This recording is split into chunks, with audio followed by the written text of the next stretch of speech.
Assalamualaikum warahmatullahi wabarakatuh. Perkenalkan, nama saya Lupita Putri Rizkila, kelas 3F D4 Manajemen Pemasaran Politeknik Negeri Malang.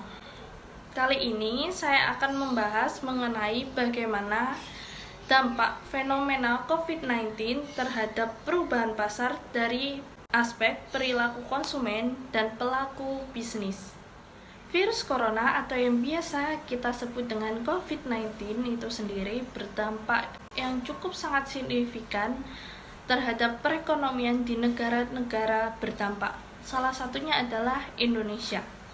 Pada situasi penyebaran virus COVID-19 itu sendiri, beberapa negara termasuk Indonesia mulai memperlakukan langkah-langkah antisipasi guna meminimalisasi penyebaran virus tersebut. Beberapa langkah antisipasi tersebut yang dilakukan pemerintah adalah yang pertama adalah dengan menjaga jarak secara langsung atau kita biasa sebut dengan social distancing. Dan yang kedua adalah work from home bagi pegawai pekerja di perusahaan. Kebijakan mengenai pembatasan pergerakan di luar rumah tersebut dapat berpotensi memicu perubahan pada beberapa sektor. Pada sektor retail salah satunya. Kebijakan tersebut berimbas pada menipisnya pasokan bahan baku. Pemberlakuan pembatasan pergerakan manusia secara otomatis membuat manusia akan lebih aktif mencari solusi yang memungkinkan teknologi untuk membantu memenuhi kebutuhan tugas sehari-hari, seperti berbelanja, bekerja jarak jauh dari rumah. Pemberlakuan sistem lockdown yang dilakukan oleh pemerintah membuat para konsumen mulai melakukan berbelanja secara online dengan memanfaatkan teknologi yang ada. Bagi sebagian konsumen mungkin merupakan perilaku yang sama sekali baru, seperti berbelanja bahan-bahan atau obat-obatan secara online untuk pertama kali. Tetapi bagi yang lainnya, hal ini mungkin meningkatkan penggunaan online atau penambahan teknologi, alat, dan perangkat lunak lainnya. Awalnya mungkin beberapa orang menggunakan teknologi untuk mencari informasi mengenai perkembangan dari virus corona itu sendiri. Tetapi saat ini masyarakat mulai menggunakan teknologi untuk berbelanja online dan mengubah perilaku konsumen dari beberapa orang itu sendiri. Secara umum, berbelanja melalui e-commerce, website, atau media sosial pada saat ini mengalami peningkatan berpuluh-puluh kali lipat sejak bulan Februari 2020. Melonjaknya sangat luar biasa setelah Presiden mengumumkan pasien pertama dari virus corona pada tanggal 4 Maret 2020.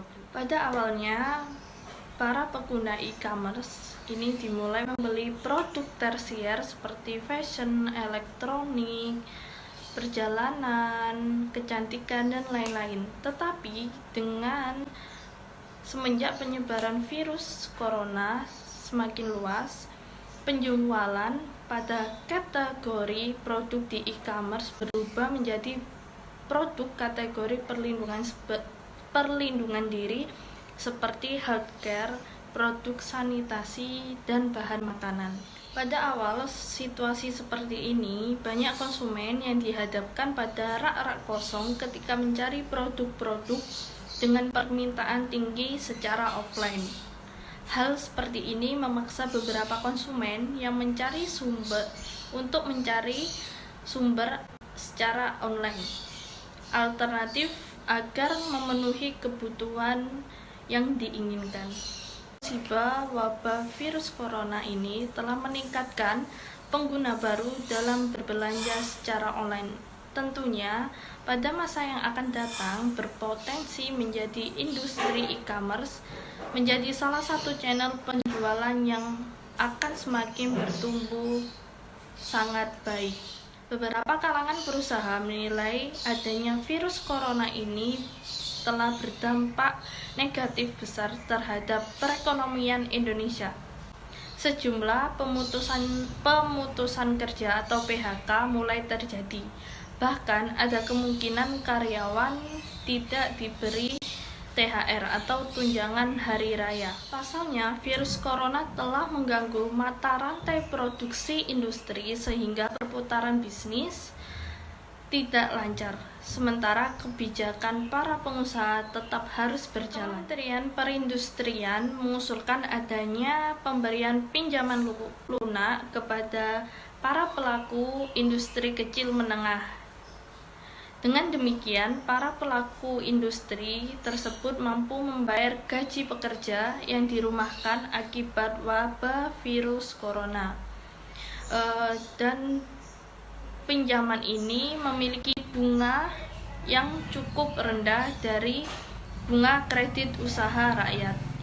Oleh sebab itu, Kementerian Perindustrian melakukan kerjasama dengan beberapa platform e-commerce untuk membantu memasarkan produk-produk IKMA seperti Tokopedia, Shopee, Blibli.com, dan Bukalapak guna membantu perekonomian para pelaku industri agar tetap stabil.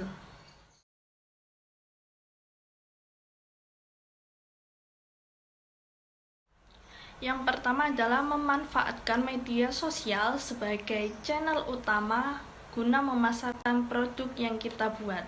Yang kedua, pastikan saldo tabungan perusahaan Anda, cadangan operasional aman hingga 3 bulan mendatang. Misalnya, dana tersebut harus cukup hingga bulan Mei jika dihitung sejak bulan Maret. Ketiga adalah buatlah perhitungan anggaran total pengeluaran biaya operasional yang baik secara rutin dan sifatnya tetap. Sebagai catatan, pada bulan Mei nanti akan ada dana keluar untuk THR karyawan.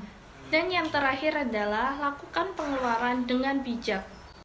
Biaya-biaya yang penting didahulukan, sementara biaya yang sifatnya tidak mendesak sementara ditangguhkan jika memungkinkan. Terima kasih, tadi adalah penjelasan sedikit dari saya. Apabila ada kurangnya, mohon maaf. Wassalamualaikum warahmatullahi wabarakatuh.